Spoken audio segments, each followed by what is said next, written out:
Kagalang-galang na punong Mahistrado Maria Lourdes Sereno, Pangalawang Pangulo ng Loyola Schools Dr. Maria Luz Vilches, pinagpipitagang mga guro, mahal kong mga magsisipagtapos, mga natatanging panauhin, mga kaibigan, kapisan, magandang umaga sa inyong lahat. Sa ngalan ng pamantasan ng Ateneo de Manila, malugod ko kayong binabati sa panimula ng ating palutuntunan ng pagtatapos.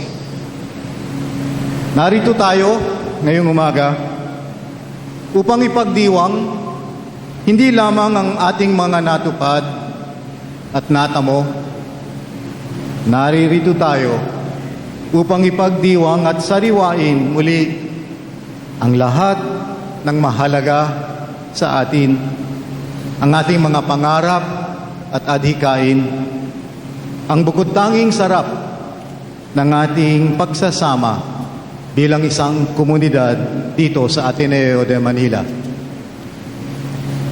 Bagamat nababalot tayo sa pagkabalisa sa mga kasalukuyang nangyayari sa ating bayan at daigdig, hindi tayo patatalo sa siphayo, sa pangangalay ng loob. Hindi natin magagawang sumuko sa dilim dahil sa isang dalisay na paninindigan. Tumitindig tayo sa katotohanan na anak tayo ng liwanag. Iniluwal sa pag-ibig ng Diyos at patuloy na tinatawag na maging kawangis ng kanyang mukha at pag-ibig.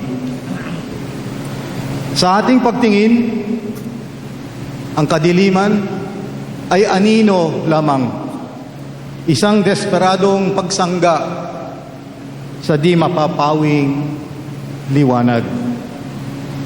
Kung kaya't sa umagang ito, ating ikaliligaya na matilamsikan man lamang ng mga kislap mula sa liwanag na ito bilang lux in domino.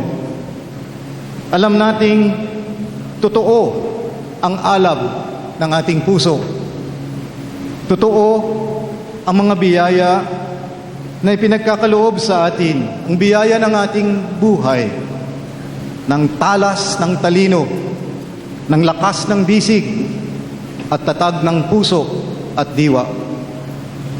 At nagpapasalamat tayo sa inspirasyon na nagpapatulin sa ating pag-asa.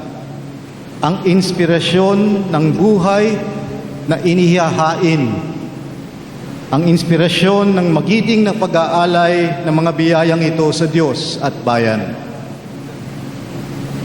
Mga kaibigan, ikinagagalak nating makapiling sa umagang ito ang isang inspirasyon. Isang inspirasyon na nagpapatulin din ng ating pag-asa. Isang alumna ng Ateneo de Manila. Isang tapat na lingkod ng bayan at alagad ni Kristo. At kung pwede ba akong magmayabang? Magkaklase kami.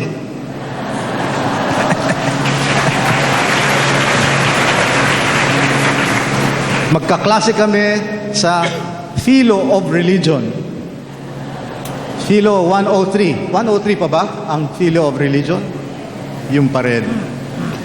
At sa aming study group, kung saan kami napapadpad, hinahabol namin ang paglubog ng araw, at minsan nga kasama si Dean Tony Lavinia sa aming study group sa Philo of Religion, nakakita tayo ng moonrise dyan sa Sierra Madre. At aming sinabi, yan ang pag-asa. Ang pagsikat ng buwan sa kadiliman ng gabi. Malalim ang aking paghanga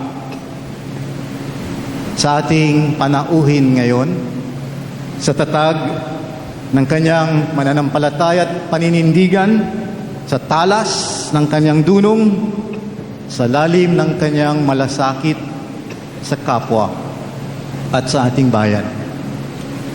Ipinagdiriwang ng Ateneo ang mga taong may alab sa loob, mga taong tulad niya na ating panauhin ngayon, na masugid na ipinagtatanggol ang katotohanan at katarungan, ang pagpapairal ng batas sa isang bansang madaling matuksong kumapit sa patalim at karahasan.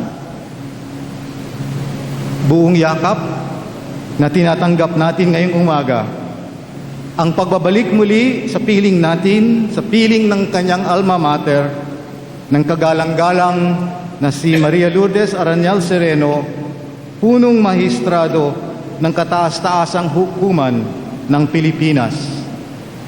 Bilang tanda ng pasasalamat at pagkilala sa kagalang-galang na Maria Lourdes Aranyal Sereno, punong mahistrado ng kataas-taasang hukuman ng Pilipinas, inihahandog ng Ateneo de Manila, ng pamantasang Ateneo de Manila, ang isang replika ng munting rebulto ng banal na puso ni Jesus na nililok ng pambansang bayani na si Dr. Jose Rizal, isang alumnus, sa kahoy na batikuling nung siya'y mag-aaral pa sa Ateneo Municipal. Sa kahoy na batikuling din nilikha ni Justino Cagayat, isang manlililok ng Paete, ang replika na ito. Ang orihinal na munting rebulto na inukit ni Dr. Jose Rizal gamit ang isang pantasa ng pluma ay nananatiling nakalagak sa ating University Archives. Inaanyayahang umakyat sa entablado ang kagalang-galang na Maria Lourdes Aranyal Sereno, punong mahistrado ng kataas-taasang hukuman ng Pilipinas.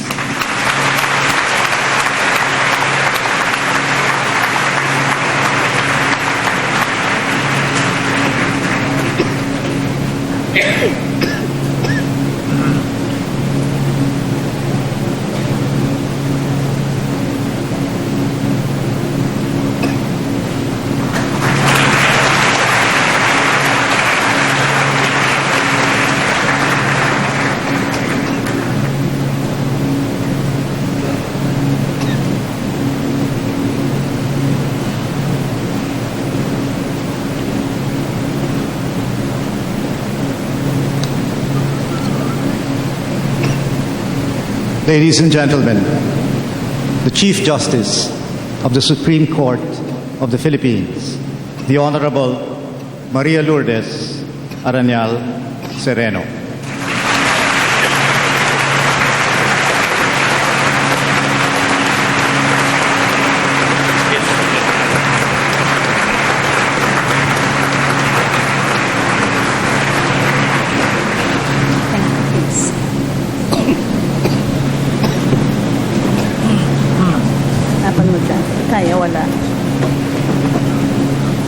My dear classmate,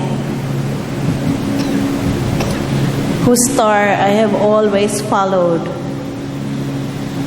From the very moment that I had the chance to interact with him in my college days, and now president of a very great university, the Ateneo de Manila University, if I would even venture to say the greatest university.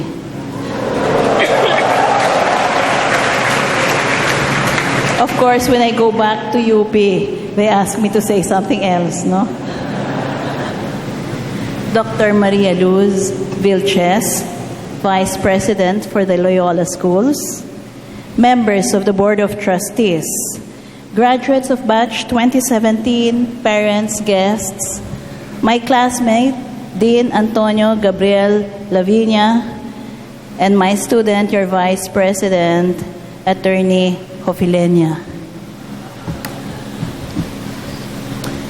My speech is entitled The Atenean Facing Martial Law.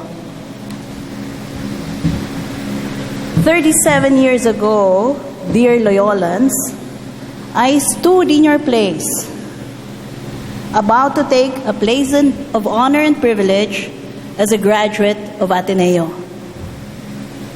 3 years later, Ninoy Aquino would be assassinated. By 1986, the dictator Marcos fled the country. But on my graduation day in 1980, it was difficult to be certain of a future outside martial law. I was at once optimistic and fearful. Optimistic about my career prospects, as any Atenean would be, but fearful lest the long nights of martial law overshadowing our country never end. I had actually prepared to talk with you in a more light-hearted and general manner on themes of justice, democracy, and what it means to be an Atenean. But the declaration of martial law and the suspension of the privilege of the writ of habeas corpus in Mindanao this Tuesday impressed upon me a more urgent and specific subject matter. So yesterday afternoon, I discarded my prepared speech and resolved that today I would try to address the questions that must be in your minds and those of your parents. I thought it behooved me to give you a lens through which you could view present events and make decisions regarding your participation in the making of Philippine history. Allow me to guess at the questions in your mind. Will this martial law declaration bring back the human rights violations and the depredations that characterized the martial law regime of 1972? Will investors leave the country? Will young people still have enough good jobs? Will our labor force be squeezed into more painful contortions of diaspora? Will our voices still be heard? The answer, my dear graduates, is it depends. Our hopes for the future depend on whether the executive department, led by the President, the leadership and entirety of the armed forces of the Philippines and the Philippine National Police, Department of Justice officials and prosecutors, the Chief Public Attorney and her public defenders will take sufficient care to abide by the constitutions and by the Constitution and laws even while martial law is in place. It depends on whether there will be abuse of the awesome powers that martial law gives the armed forces and the police. It also depends on whether Congress and the Supreme Court will exercise their review powers appropriately over the declaration of martial law and the suspension of the privilege of writ of habeas corpus, and whether both houses of Congress and all courts will continue to function normally and well. It also depends on whether certain independent constitutional bodies, namely the Ombudsman, the Commission on Human Rights, the Commission on Audit, will persist in discharging their proper functions. Finally, it depends on whether you, my fellow Ateneans, together with the rest of the Filipino population, do your part to ensure that this declaration of martial law does not imperil your future.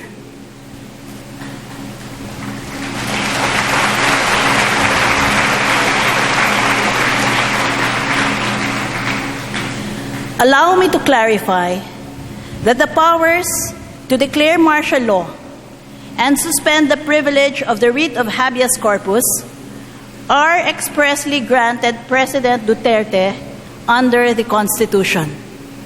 When properly implemented, this should not by itself unduly burden our country. This power was granted to allow the President to resolve the situation, parentheses, quotes, in case of invasion or rebellion when the public safety requires it, close quote.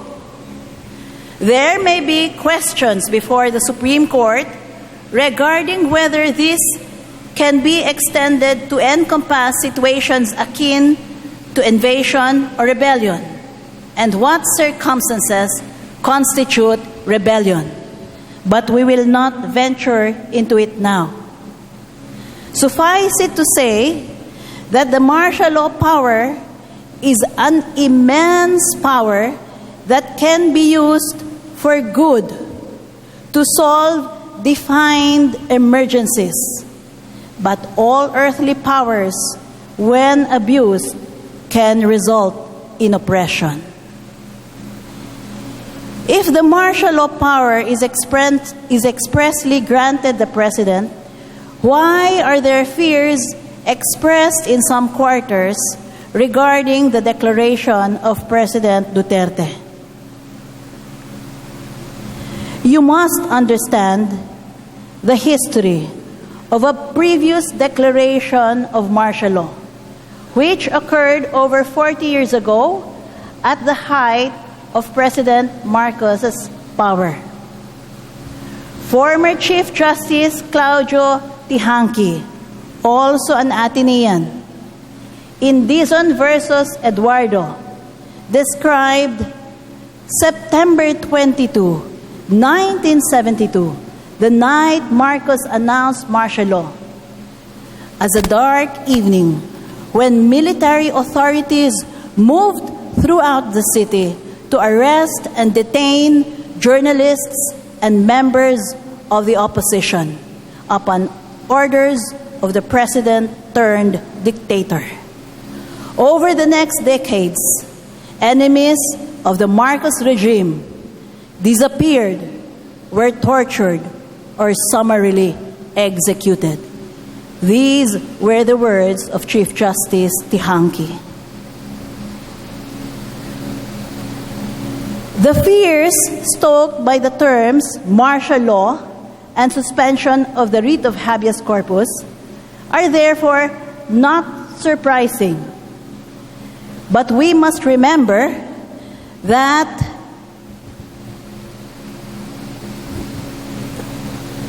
these apprehensions were created by former President Marcos and the martial law that followed his 1972 declaration. If President Duterte and the aforementioned government authorities avoid the gross historical sins of Mr. Marcos and his agents, then our country might reap the benefits of the legitimate use of the provisions on martial law in the 1987 Constitution. You see, the 1987 Constitution, in clear and unmistakable language, rejects and absolutely prohibits the particular kind of martial law that began in our country in September of 1972. What do I mean by this? Allow me to refer to the decisions of our Supreme Court and other tribunals regarding the essential characteristics of the martial law dominating our country following its 1972 proclamation. First, that period was characterized by widespread human rights violations in the forms of murders, rape, and other forms of torture, forced disappearances, arbitrary arrests and illegal detention, and forced isolation or hamleting of villages. In the case of Mijares versus Renada, the Supreme Court described the deep damage dealt to our institutions and the very fabric of our society as follows. Our martial law bore strange, unwanted fruits, and yet we have yet to finish weeding out its bitter crop. While the restoration of freedom and the fundamental structures and processes of democracy have been much lauded, according to a significant number, the changes, however, have not sufficiently healed the colossal damage wrought under the oppressive conditions of the martial law period. The cries of justice for the tortured, the murdered, and the desaparecidos arouse outrage and sympathy in the hearts of the fair-minded. Yet, the dispensation of the appropriate relief due them cannot be extended through the same caprice or whim that characterized the ill wind of martial rule. The damage done was not merely personal, but institutional, and the proper rebuke to the iniquitous past has to involve the award of reparations due within the confines of the restored rule of law. Perhaps the most significant recount of the human rights atrocities during the martial law period in 1972 can be found in a U.S. decision, specifically that of the Hawaiian District Court in the case of In Re Estate of Ferdinand E. Marcos, Human Rights Litigation, Celsa Hilao et al. Versus Estate of Ferdinand V. Marcos. The case was a class action brought by the victims and families of victims against the estate of Marcos, seeking compensation for torture, disappearance, or summary execution. The court made findings of human rights violations, including numerous forms of torture, such as beatings while blindfolded, rape and sexual assault, electric shock, and solitary confinement. The court noted, all of these forms of torture were used during tactical interrogation, attempting to elicit information from detainees concerning opposition to the Marcos government. The more the detainees resisted, whether purposefully or out of ignorance, the more serious the torture used. Second, the period of martial law that began in September of 1972 was likewise characterized by its heretofore unprecedented scale of plunder. The case of PCGG versus Peña described the rule of Marcos as a well-entrenched plundering regime of 20 years with respect to the ill-gotten wealth which rightfully belongs to the public, although pillaged and plundered in the name of dummy or front companies in several known instances carried out with a bold and mercenary, if not reckless, cooperation and assistance of members of the bar as supposed nominees. The Supreme Court in that case noted, the magnitude of the regime's organized pillage and the ingenuity of the plunderers and pillagers with the assistance of experts and the best legal minds in the market. The ill-gotten assets identified so far by both the PCGG and the Solicitor General are valued at approximately US $5 billion. Third, the martial law following the proclamation of 1972 was extremely oppressive, concentrating power only in Mr. Marcos and his group. At one point, the Supreme Court, quoting Chief Justice Tihanki, characterized the time as a return to the lese majeste, when the voice of the king was the voice of God, so that those touched by his absolute powers could only pray that the king acted prudently and wisely. The dictator amassed so much power as the commander-in-chief that he was able to take, in quotes, absolute command of the nation, and the people could only trust that he would not fail them. We know what happened. Marcos failed our people.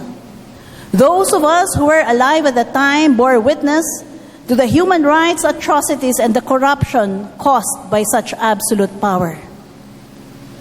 Fourth, the martial law period of 1972 put the Philippines in an economic tailspin that saw us go from the second most vibrant economy in Asia to its sick man. In Marcos versus Manglapus, the Supreme Court noted that excessive foreign borrowing during the Marcos regime stagnated development and became one of the root causes of widespread poverty, leaving the economy in a precarious state. In Republic versus Sandigan Bayan, the court described the economic havoc created by the authoritarian regime in this manner. At the time that the government of former President Marcos was driven from power, the country's debt was over $26 billion, and the indications were that illegally acquired wealth of the deposed president alone, not counting that of his relatives and cronies, was in the aggregate amount of from 5 to 10 billion.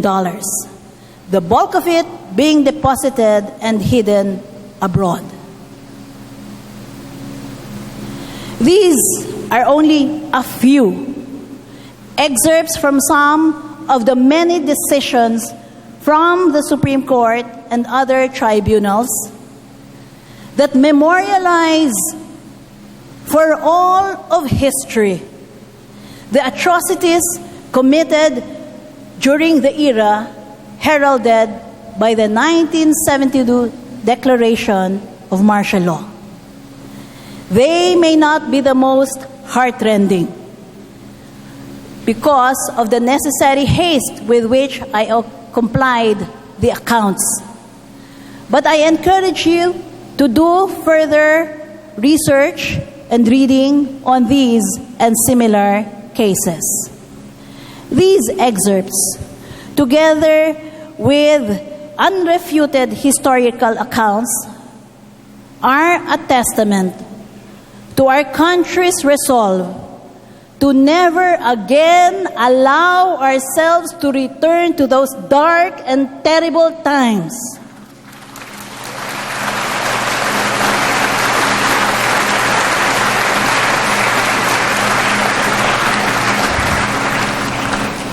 Thus, the 1987 Constitution in unmistakable language says, a state of martial law does not suspend the operation of the Constitution, nor supplant the functioning of the civil courts or legislative assemblies, nor authorize the conferment of jurisdiction on military courts and agencies over civilians, where civil courts are able to function, nor automatically suspend the privilege of the writ of habeas corpus. As we face the days following President Duterte's declaration of martial law in Mindanao, it behooves us to ask what we can do in the present with the time that is given us to ensure that the horrors of martial law that followed the 1972 declaration do not happen again. For if being an Atenean means anything, it must be this, that each of us, individually, and as a member of the Ateneo as an institution and a community, bears a great deal of responsibility for the well-being of this country. And this well-being entails leading, not by possessing power for power's sake, but by sacrificial example, by dying to ourselves and taking up our crosses daily.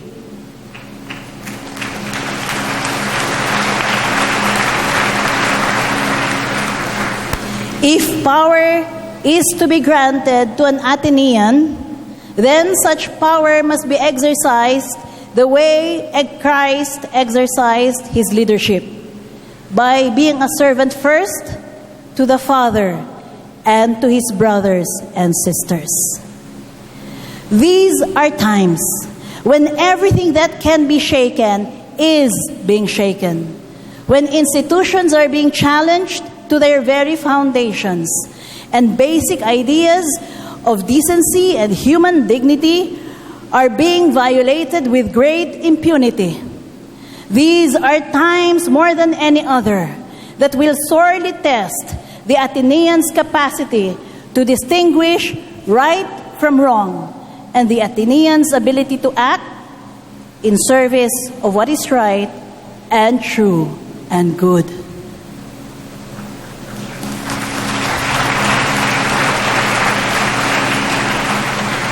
Do not be discouraged, for you are well equipped for the challenges of these times. You only need to look within and around you and reflect on the Atenean principles inculcated in you over the years. Magis, or the constant pursuit of improvement and excellence for difficult times, require extraordinary people, and you are those.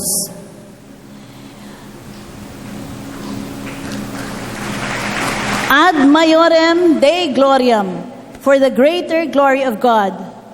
For these are times when our faith will be tested, our paths will be dark and full of shadows, and only by surrendering all our actions to the will of God may we continue towards the light.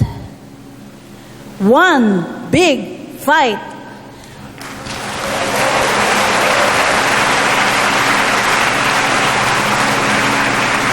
More than a cheer used in basketball games, one big fight embodies the wholehearted passion and dedication that must fuel all our actions. But the most fundamental Atenean value today is that of being a person for others. To be an Atenean is to serve compassionately, selflessly, with unceasing dedication. To be an Atenean is to constantly continue the work of addressing others' needs, to think broadly, not merely in terms of impact on oneself, but impact on one's community and country. To be an Atenean is to deeply and completely understand that it is in service to others that our lives take on their full meaning. To be an Atenean is to forsake a life of self-centered safety for a life of service. To be a person for others is to commit to a just and noble cause greater than oneself. Given the present day, when the possibility of history repeating itself looms imminent, no cause requires your commitment as much as the cause of human rights, justice, and democracy, themes you have aptly chosen.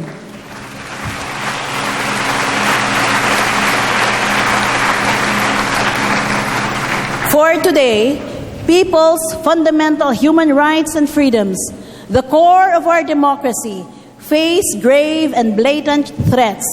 The culture of impunity is on the rise. People are pressured to favor the easy choice over the right choice, expediency over due process, unlawful termination of human life over rehabilitation.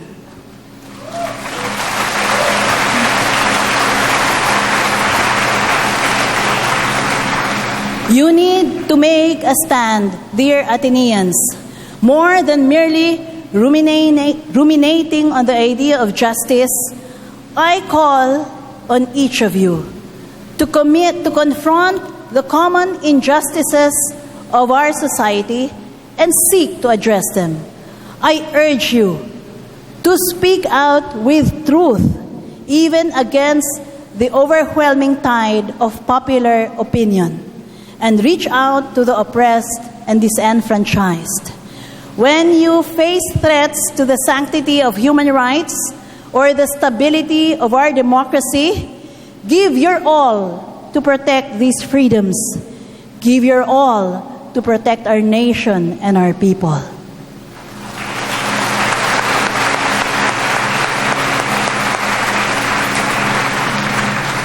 Stand up and give one big fight. As I said in my speech to the lawyers in the Integrated Bar of the Philippines National Convention last March, we are not fighting a person or an establishment, but a culture, a pattern that pervades our society today. It is a pattern of apathy, rage, and despair, one that began when people learned to tolerate wrong, stopped hoping, and ceased caring. I understand that the task before you is immense, but I have no doubt you are more than up to the challenge. For you have been honed over your years in the Ateneo to fulfill your calling in extraordinary ways. That is why I do not feel only hope. When I look at you, my heart is actually filled with grateful gladness. Throughout the countless calamities that have struck the country, you, Ateneans, have always been among the first to respond and help.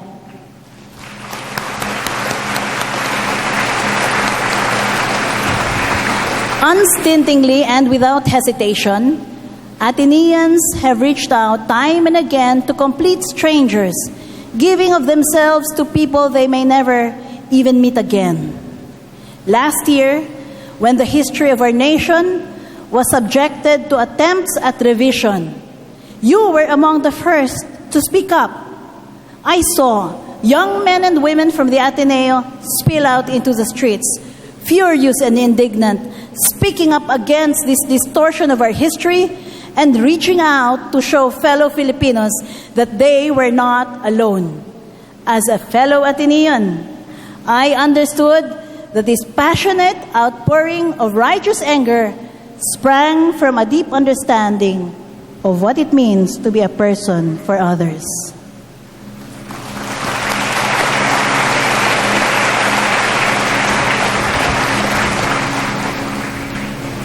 Know that being a person for others and standing for human rights, justice, and democracy are one and the same. To stand for human rights is to value others' freedoms as much as you value your own.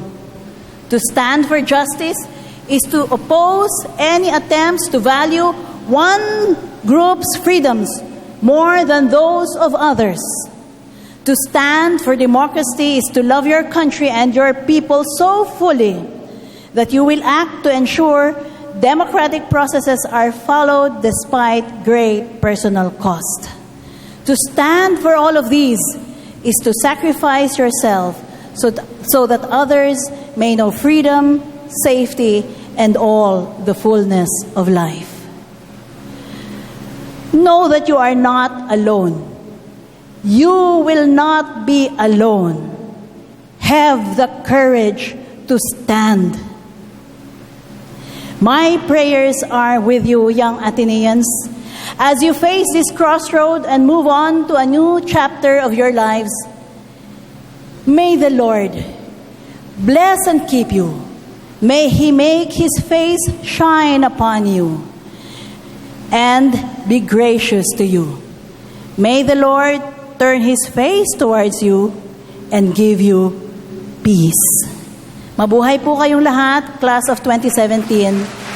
Make us proud.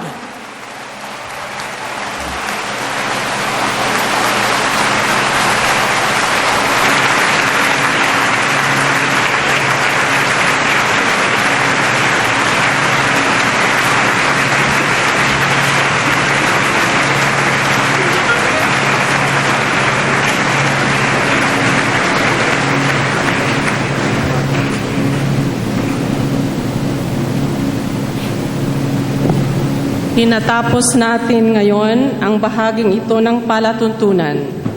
Pinakikiusapang manatili ang lahat sa kanilang lugar hanggang makalabas ang pangkat ng kagalang-galang na Maria Lourdes P.A. Sereno. Magandang umaga po sa inyong lahat.